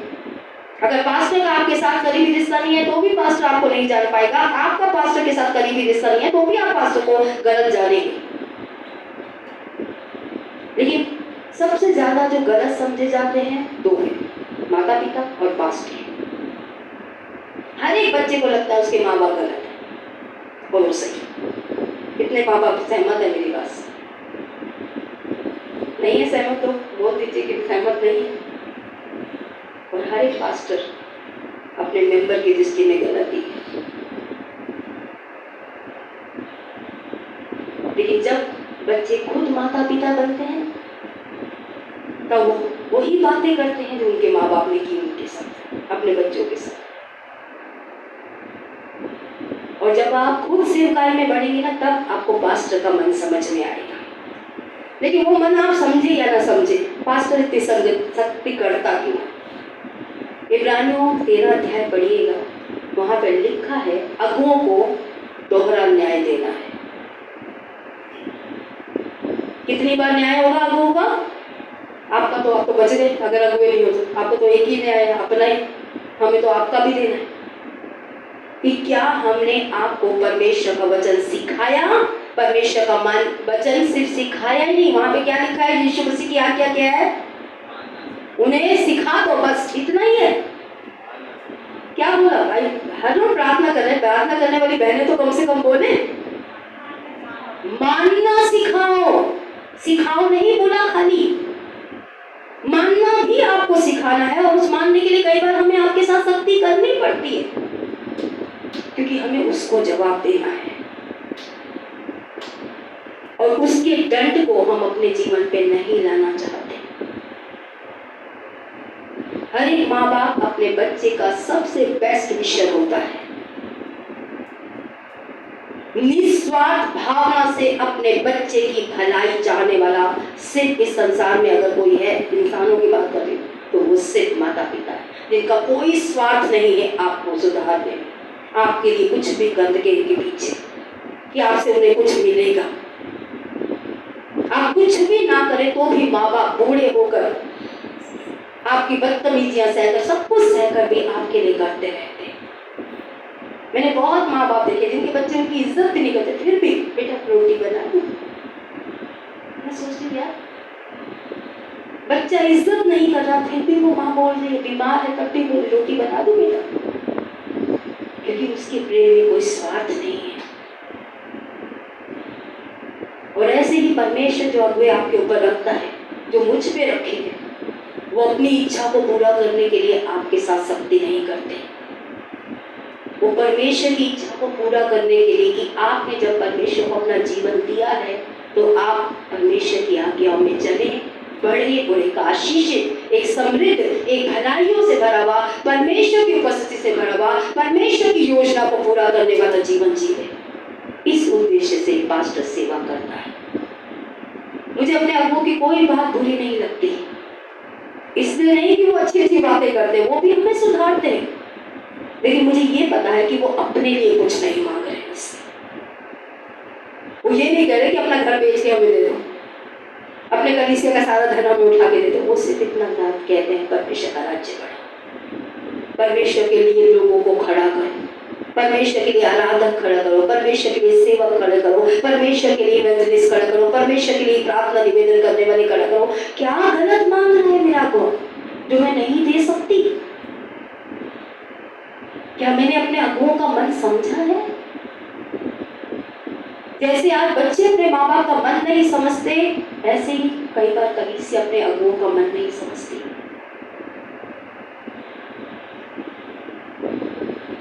मैं ये नहीं कहूंगी आप में से कितने हैं जो समझते हैं और कितने, मैं नहीं इस बात का न्याय करूंगी, लेकिन परमेश्वर आत्मिक शोक को उत्पन्न करता है विश्वास की मंडली के द्वारा। इसे अगर आप करेक्शन नहीं लेने वाले लोग हैं तो बाइबल का परमेश्वर कहता है बुद्धिमान को डांट तो वो और समझदार हो जाएगा, मूर्ख को डांटेगा तो वो तेरा बैरी हो जाएगा। मैं कहां खड़ी हूं, आप कहां खड़े हैं, खुद तय करें। और बाइबल का ही परमेश्वर कहता है अगर तू भटकना चाहता है तो शिक्षा को सुनना छोड़ दे। जो बच्चे सुनते नहीं है ना, वो भटकते ही है, ऐबों में, गलत बातों में। आप देख लीजिए आपके घर में भी, जहां बच्चे ने नहीं सुनी वहां आज भी बिगड़ा होगा, जहां आपने नहीं सुनी वहां आप भी बिगड़े होंगे, जहां मैंने नहीं सुनी मैं भी बिगड़ी। लेकिन प्रतिदिन मुझे क्या करना है, अपने आप को परमेश्वर के वचन की अधीनता में बढ़ाते जाना है। आपको अगर बढ़ना है आत्मिक शोक में, कहाँ हम परमेश्वर के वचन के अनुसार करते हैं। वो बोल रहा है, वो मुझसे चिढ़ता है, वो मुझे माफ नहीं कर रहा, ऐसी बात नहीं। अगर वो वचन कह रहा है तो मैं उसकी नहीं सुन रहा, मैं उस वचन के परमेश्वर की सुन रहा हूँ। मुझे परमेश्वर की सुननी है, जरिया कोई भी हो सकता है। आज मेरे तक जो सुसमाचार लेके आया उसके जीवन में शायद लाखों कमियां हो, मेरे जीवन में भी थी, लेकिन दूसरों को देखना आसान था। लेकिन क्योंकि वो परमेश्वर का वचन मुझे सिखा रहे हैं, मैंने हमेशा परमेश्वर के वचन का आदर किया, जरिए को महत्व नहीं दिया। मेंबर ने भी आकर, एक बार मुझे याद है, मैं अपने घर की, मेरी शादी नहीं हुई थी और कुछ बात हुई थी, मैं फोन पे बात कर रही थी।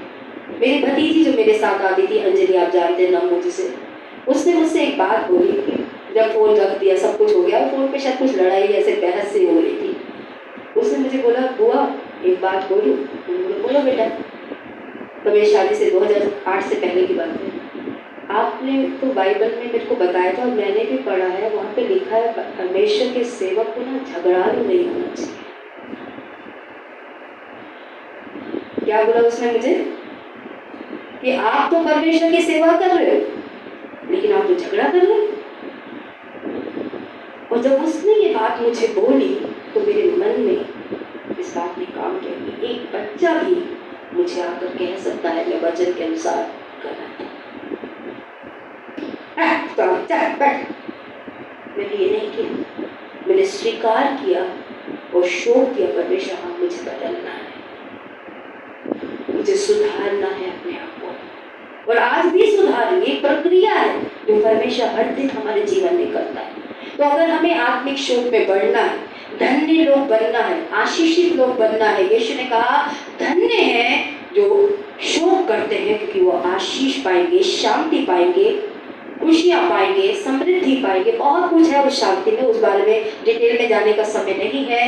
तो 3 तरीके से एक आत्मिक शोक उत्पन्न होता है जब आप बाइबल पढ़ते हैं और बाइबल से 5 सवाल अपने लिए पूछते हैं कि जो मैंने पढ़ा उसमें मैंने परमेश्वर के बारे में क्या सीखा। क्या ये मुझे कुछ परमेश्वर के बारे में सिखा रहा है बाइबल?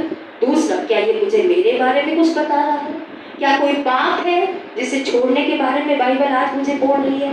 क्या कोई आदेश है जिसका पालन करने के लिए परमेश्वर मुझे बोल रहा है? क्या कोई वायदा है जो परमेश्वर मेरे साथ कर रहा है? ये 5 सवाल के साथ अपने आप को बाइबल सुनना सिखाइए आप अपने। दूसरा है पवित्र आत्मा को न्योता देना। अगर आप होली स्पिरिट से भरे हुए हैं तो आत्मा में प्रार्थना कीजिए, आत्मा को बुलाइए और आत्मा से बोलिए कि वो मुझे जांचे।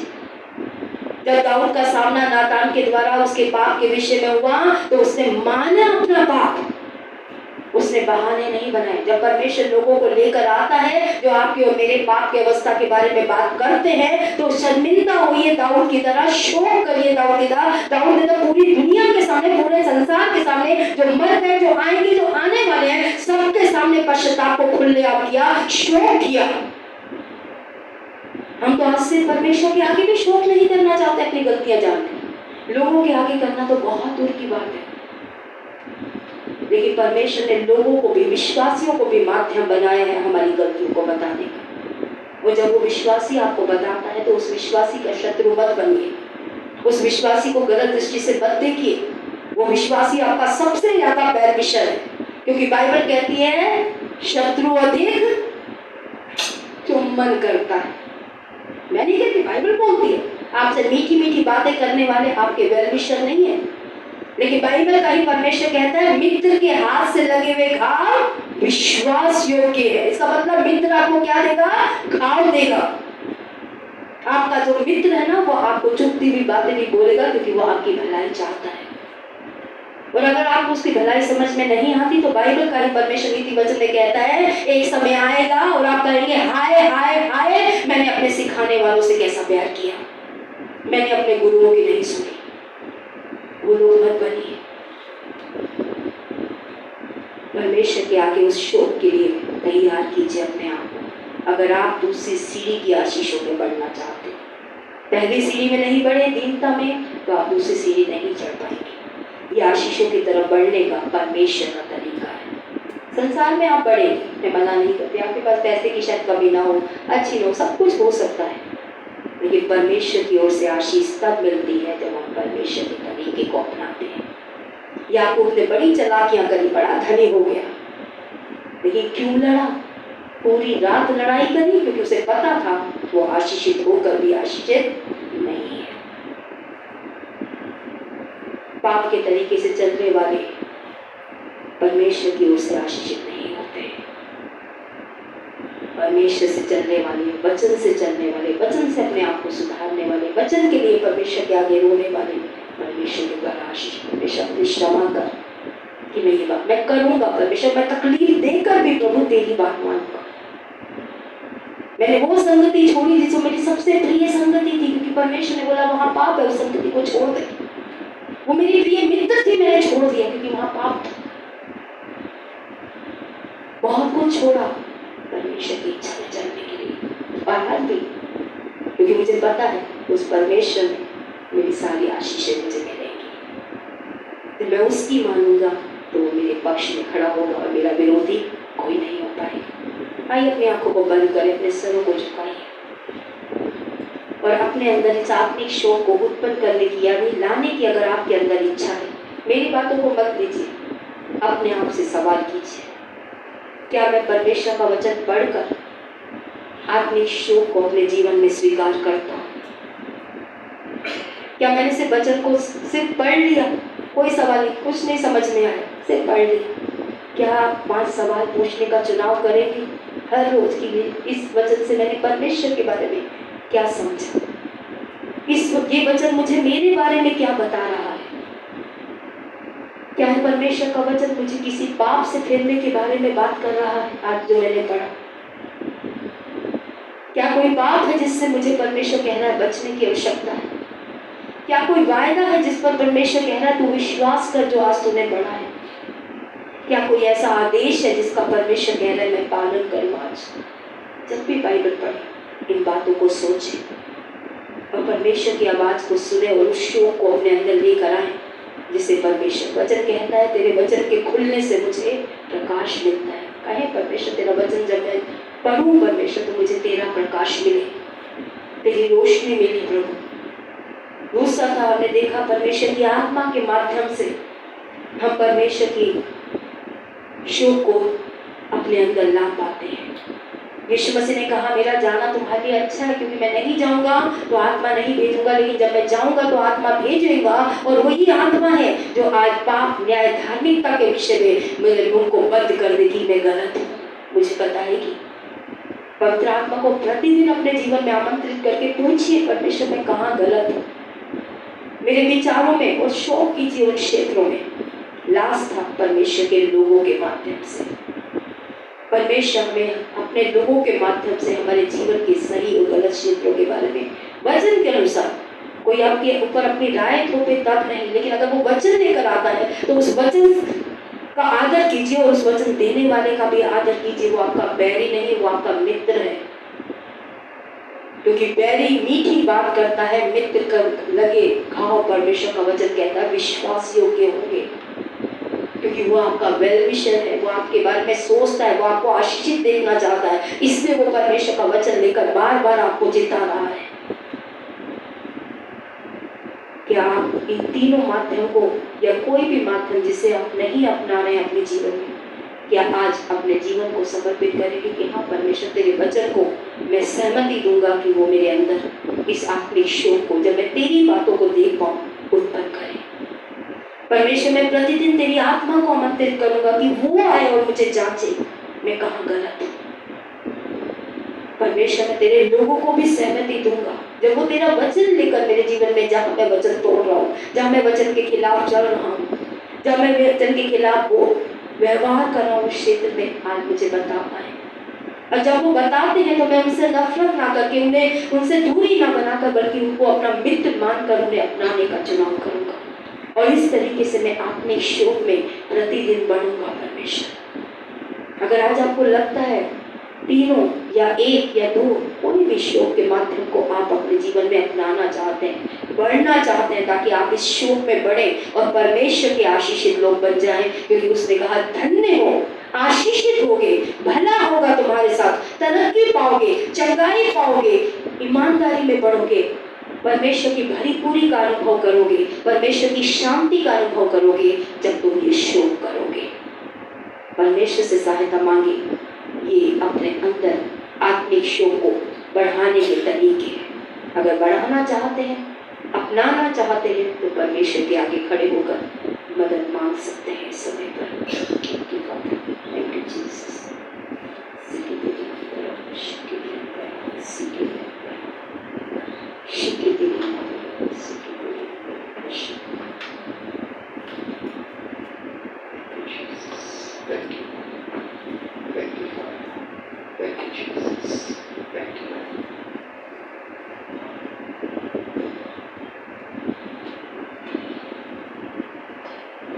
Today I believe God is speaking to many of us. आज हम में से कई लोगों से परमेश्वर ने बात की है। hearing God from the Word of God. परमेश्वर के वचन से परमेश्वर को कैसे सुने, ये हमने सीखा। And you know you are having struggle with hearing God from the Word of God. और आप जानते हैं कि आपको संघर्ष होता है बाइबल के माध्यम से परमेश्वर की बातों को सुनने में।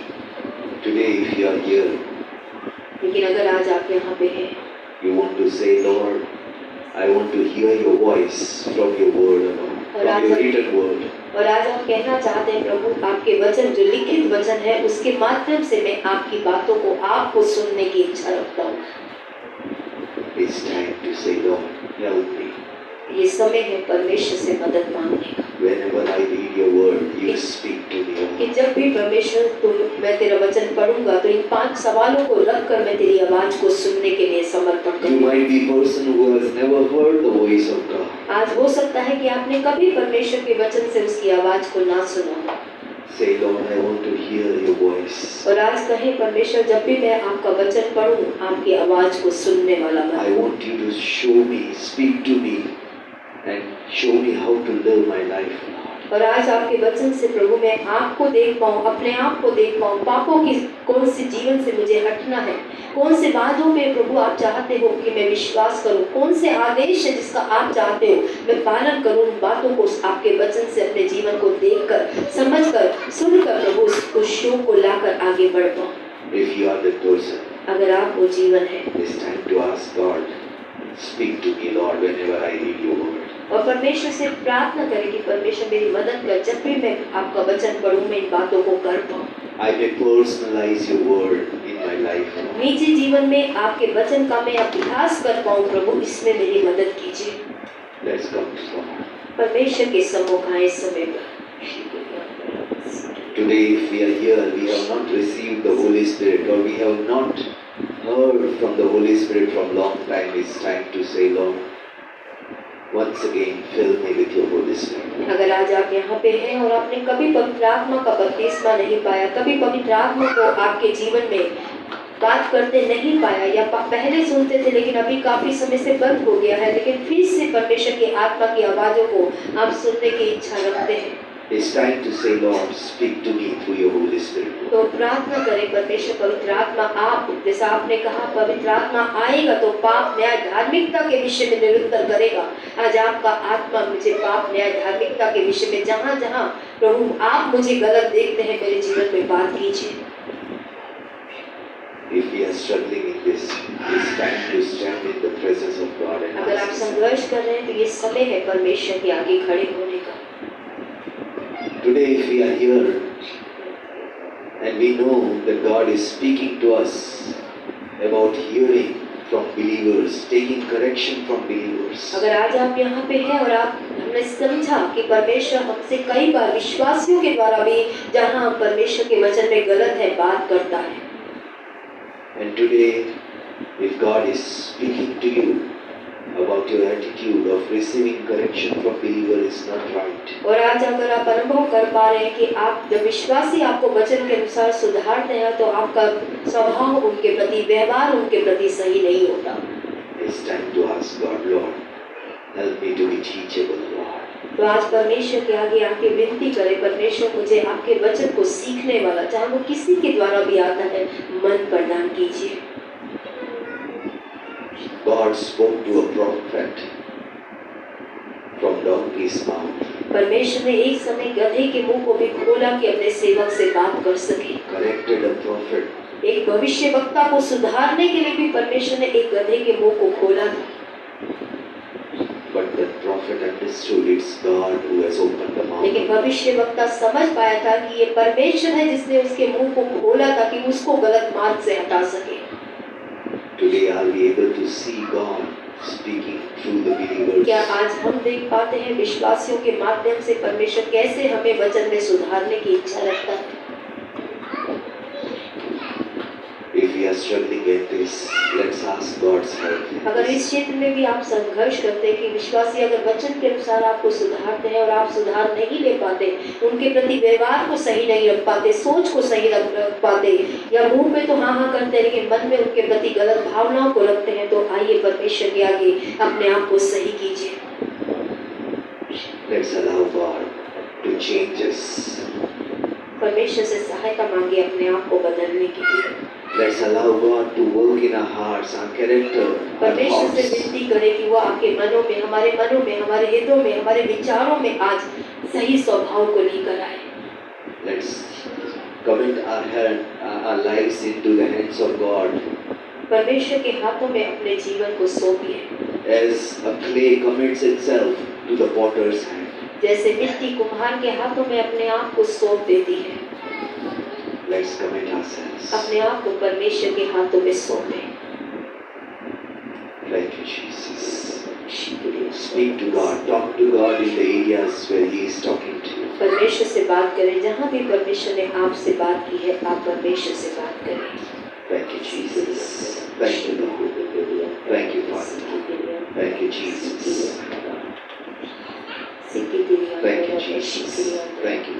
धन्यवाद करते हैं सच्चे जीवित पिता। आपने कहा धन्य होंगे, आशीषित होंगे हम आपके द्वारा, जब हम वो शो करेंगे जिस शो को आप हमें देखने की इच्छा रखते हैं पिता। आज आपने हमें बताया प्रभु कि आपका वचन है जो हमारी आंखों को खोलता है और हमें वो पाप देखने में मदद करता है, जिसमें आज हम गलत जीवन को, गलत विचारों को, गलत समर्पणों को, गलत प्रभु आज प्राथमिकताओं को रखे हुए हैं पिता परमेश्वर। आज हमें से हर एक की सहायता कीजिए कि आपके वचन के खुलने से आज हमें भी वो प्रकाश मिले प्रभु, जिसमें हम अपने आप को आपकी दृष्टि से देखने वाले बन सके। प्यारे पिता, आज आपने हमें सिखाया प्रभु, केवल पवित्र आत्मा है जो पाप के विषय में एहसास दिलाता है। पवित्र आत्मा आज हर एक के मन में, हम में से हर एक को प्रभु आज हमारे जीवन के उन पाप के क्षेत्रों को देखने के लिए आप एहसास दिलाइए पिता परमेश्वर, ताकि हम अपने छुपे हुए मन के क्षेत्रों को प्रभु पवित्र आत्मा की आज रोशनी से देखने वाले बने। जहाँ आज भी हमारे शब्द अश्लील है, अशुद्ध है पिता परमेश्वर, जहाँ हमारे विचार अशुद्ध है पिता, जहाँ हमारी सोचें अशुद्ध है पिता, जहाँ हमारे समर्पण अशुद्ध है पिता परमेश्वर। आइए पवित्र आत्मा, आपने कहा पवित्र आत्मा जब आएगी तो हम सभी को पाप के विषय में, न्याय के विषय में, धार्मिकता के विषय में हमारे मन को कायल करेगी, हमें निरुत्तर करेगी, हमें विवश करेगी। पवित्र आत्मा आप आइए, अपने लोगों में काम कीजिए मेरे पिता। आज आपका वचन कहता है, हमने सीखा प्रभु की आज विश्वास की मंडली के द्वारा भी पिता आप हमें हमारे पाप के क्षेत्रों के विषय में अवगत करते हैं पिता परमेश्वर। आज प्रभु जी जिस तरीके से केन ने कहा क्या मैं अपने भाई का रखवाला हूँ, लेकिन आप चाहते थे वो उसके भाई का रखवाला बने पिता परमेश्वर, लेकिन वो रखवाला नहीं बल्कि अपने भाई को ही मारने वाला बन गया पिता। आज हम ऐसे हत्यारे ना बने पिता, जो अपने ही लोगों को नाश होते हुए देखकर भी मुंह को बंद रखे मेरे पिता, बल्कि आज हमारी सहायता कीजिए। जैसा आपने कहा कि मैंने तुझे इस्राएल के घराने पर पहलवा नियुक्त किया है, आज आपने जिन लोगों पे प्रभु आज हम सभी को नियुक्त किया है पिता, जब हम उन्हें गलत मार्गों पे, गलत इच्छाओं पे, गलत चुनावों पे चलते हुए देखते हैं प्रभु, तो आज हम उन्हें जाकर बोलने वाले बने मेरे पिता। आज ये मैन प्लीजिंग, लोगों को खुश करने वाला स्वभाव, अपने आप को बुरा ना दिखाने वाले स्वभाव से पिता आज मुझे और कलीसिया को स्वतंत्र कीजिए पिता। पवित्र प्रभु जी, आपने अपने चेलों को मुंह पर प्रभु कई बातों को कहा पिता। आपने पतरस से कहा हे शैतान तू दूर हट प्रभु, क्योंकि वो गलत बात पे मन को लगाए था पिता परमेश्वर। आज हमारी भी सहायता कीजिए पिता परमेश्वर कि आज हम गलत बातों पे मन लगाने वाले लोगों को प्रभु आज सही रास्ता दिखा सके पिता। आज विश्वास की मंडली प्रभु संसार की मंडली की तरह ना बने पिता, जो दूसरे की समस्या है, दूसरे जा रहे हैं, हमें क्या है, ऐसे स्वभाव से, ऐसे लापरवाही वाले, अपने भाइयों के रखवाले ना बनने वाले स्वभाव को प्रभु आज मुझसे और कलीसिया से हटाइए पिता, और आज हमें प्रेम के साथ सत्य बोलने वाला बनाइए पिता परमेश्वर। जैसा हमने सीखा, आपने कहा हे बाल को केवल शब्दों या वचन से नहीं बल्कि कामों और सच्चाई से अपने प्रेम को प्रकट करो पिता। आज हम सच्चाई के साथ, प्रेम के साथ प्रभु बातों को रखने वाले बने पिता, आदर के साथ बातों को रखने वाले बने पिता, इसमें हमारी मदद कीजिए पिता। और ऐसे शोक को प्रभु, जब कोई व्यक्ति हमारे जीवन तक ऐसी बातों को लाता है तो आज हम अपने पाप के जीवन को देखकर प्रभु शोक करने वाले बने, उन चीजों को छोड़ने वाले बने, उन क्षेत्रों से हटने वाले बने, उन व्यवहारों को हटाने वाले बने पिता परमेश्वर। जैसे आपने उस मंडली को छोड़ने को बोला प्रभु, आज मैं विनती करती प्रभु, ऐसे न जाने कितने लोग हैं पिता जो ऐसी मंडलियों में आज भी बैठते हैं जहाँ बुराइयां होती है पिता। आज प्रभु विश्वासियों की सहायता कीजिए, उस न्याय से उन्हें बचाइए मेरे पिता। और मंडलियों में प्रभु आज पवित्रता आए, मंडलियों में उत्थान आए पिता, मंडलियों में एक दूसरे के लिए उन्नति हो, प्रार्थना आराधना बढ़े, आत्मिक उन्नति प्रभु आज संगतियों में बढ़े पिता परमेश्वर। एक दूसरे को उभारने वाली संगति जिसमें आपकी महिमा होती है पिता, ऐसी संगति में कलीसिया आपकी देह बढ़े पिता परमेश्वर। इस सुराग से मदद और सहायता मांगते पिता। धन्यवाद के साथ प्रभु अपने आप को कलीसिया को और ऑनलाइन के माध्यम से जुड़े हर एक जीवन को आपके अनुग्रह के हाथों में सौंपते हुए पिता, ये सारी विनती प्रार्थना हमारे प्रभु यीशु मसीह के नाम से मांगते हैं, आमीन। आप सभी को जय मसीह की। आप अपने स्थान पर बैठ सकते हैं। इस समय पर एक बार फिर से विक्ट्री फैमिली सेंटर नई दिल्ली कलीसिया में आपका स्वागत करते हैं। ऑनलाइन के माध्यम से जुड़े हुए लोगों का भी हम स्वागत करते हैं। परमेश्वर का आशीष दे। इसी तरीके से हर इतवार को 10 बजे आप हमसे जुड़ते रहें। God bless you. जय मसीह की। कलीसिया के अनाउंसमेंट की ओर इस समय हम आगे की तरफ बढ़ेंगे। आप सभी का स्वागत है विक्ट्री फैमिली सेंटर कलीसिया में। आज अगर आप पहली बार